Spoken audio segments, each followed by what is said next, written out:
환급특례법상 용어의 정의를 쓰시라 그래요. 용어의 뜻. 왜냐면 똑같이 환급이라는 말도 관세법에서 말하는 환급이랑 환급특례법에서 말하는 환급은 완전히 다른 거거든요. 관세법에서 환급은 누구한테 해주는 겁니까? 짧게 말하면 납세무자죠. 돈 낸 사람한테 돌려주는 거잖아요. 그죠?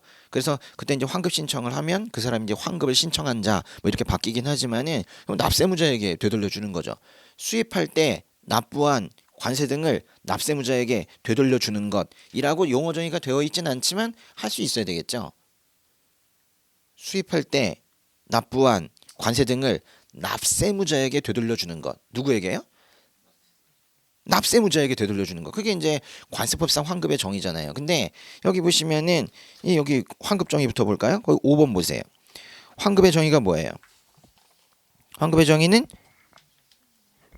보세요. 수출용 원재료를 수입할 때 납부할 거야. 벌써 시작하는 말이 달라졌어. 그냥 관세가 아니야.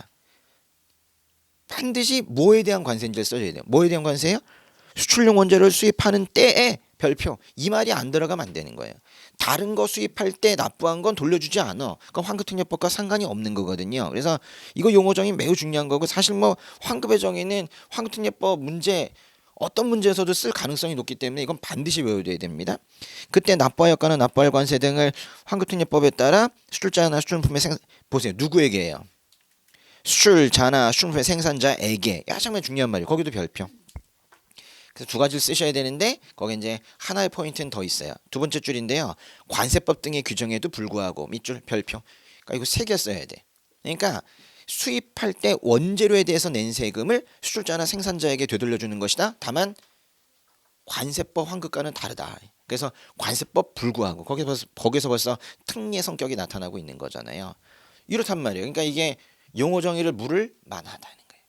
관세법상 용어 정의를 그냥 확 용어 정의 이것저것 다 써라 이런 문제는 없었지만은 환급특례법은 내기가 딱 좋아요. 근데 보시니까 6개잖아요. 그렇죠? 배점이 좀 그래. 2점씩 배점하면 딱 10점짜리가 되는데 그렇죠? 이게 뭐 양이 얼마 안 되는데 그렇지 않습니다. 이게 아주 굵직굵직한 것들이기 때문에 양 상관없이 이거 10점짜리로 나올 수가 있는데 뭐 그대로 다 낼 수가 있고 특별히 거기 3번에 있는 수출 물품이나 이런 것들은 뭐 한 줄짜리밖에 안 되니까 여기다 뭐 1점 하고 딱 그중에 나머지 하나에다가 뭐 이제 배점을 좀 적게 하면 될 수도 있지만은 그냥 다 2점씩 한다면 하나 정도는 빼고 낼 수도 있어요.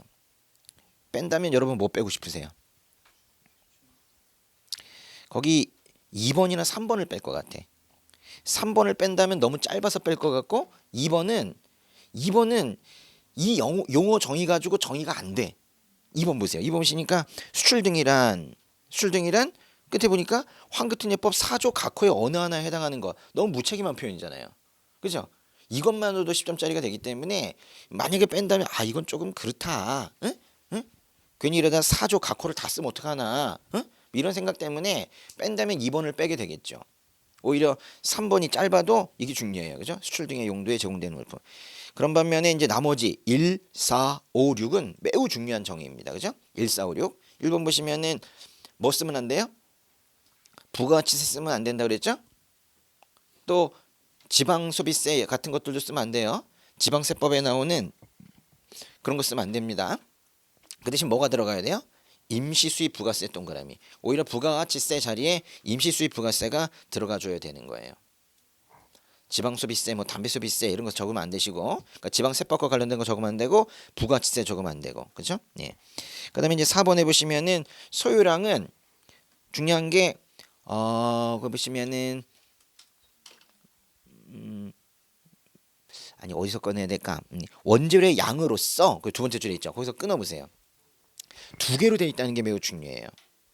두 개를 더해야 돼요. 근데 합했다 이런 표현을 쓰지 않고 뭐뭐에다가 뭐뭐가 포함이 된다 이런 식으로 표현을 쓰고 있다는 거죠. 앞부분에는 생산하는 데 드는 원재료의 양, 생산하는 데 드는 밑줄 드는 이걸 갖다가 아주 멋있는 한자로 한다면 소요라는 소요, 그죠? 소요되는 드는 원재료의 양, 소요량. 그러니까 앞부분은 어려울 게 하나도 없어, 그죠? 생산에 소요되는 양 이거예요. 생산에 드는 양인죠. 엔드. 근데 이제 생산을 하면서 사라져 버리는 부분이 있단 말이에요. 그죠? 예. 뭐 이렇게 플라스틱 하나를 가공을 하더라도 뭐 이렇게 잘라내고 나면 옆에 짜투리들 그 버려야 되는 것들이 있어요. 그런 것들. 그걸 뭐라고 하냐면 맨 끝에 생산 과정에서 정상적으로 발생되는 손모량 그랬어요. 이런 단어를 정확하게 써야지 이거는 점수가 나올 거예요. 아마 손모량에 1점 몇 점 할까? 제 보기엔 그래요. 예. 손모량이 뭐 돼요? 포함돼야 된다. 그 다음에 6번의 정산 보시면은 정산은 요것도 뭐 그 뒷부분에 있는 내용을 조금 인용을 하면서 하고는 있긴 하지만 이것만으로도 충분히 그 정의가 돼요. 그리고 더군다나 이거는 일괄납부 사후정산 제도를 10점짜리로 냈을 때 또는 그중에 정산 부분을 만약에 시험에 냈을 때 정확하게 얘기하면 환특법 제7조와 8조를 냈을 때 몇 조를요? 환특법 제7조와 8조를 냈을 때 7조의 정산통지와 8조의 직권정산을 냈을 때 그때 정산이라는 거를 정의해줘야 되기 때문에 그래서 필요한 거예요. 환특법 제7조 8조 중요합니다. 그죠? 네. 그 정산의 정의 한번 보세요. 정산의 정의 보시면은 정산의 정의는 한마디로 하면 맨 끝에 상계입니다. 상계 동그라미. 두 개의 금액을 서로 플러스 마이너스 상계하는 거예요. 그래 놓고는 무엇과 무엇을 상계 또 이런 구조로 가는 거죠. 무엇과 세 번째 줄에 보면 관세 등과 그 줄에 그때 환급금을 그러니까 내야 되는 거랑 받아야 되는 거를 상계 이런 식으로 쓰는 거죠. 그러면서 이제 관세 등 앞에다가 수출용 원재료에 대해서 일괄납부할 관세 등 이렇게 쓰는 거고 그 다음에 받을 환급금 이렇게 쓰는 거예요. 그것을 상계하는 거죠.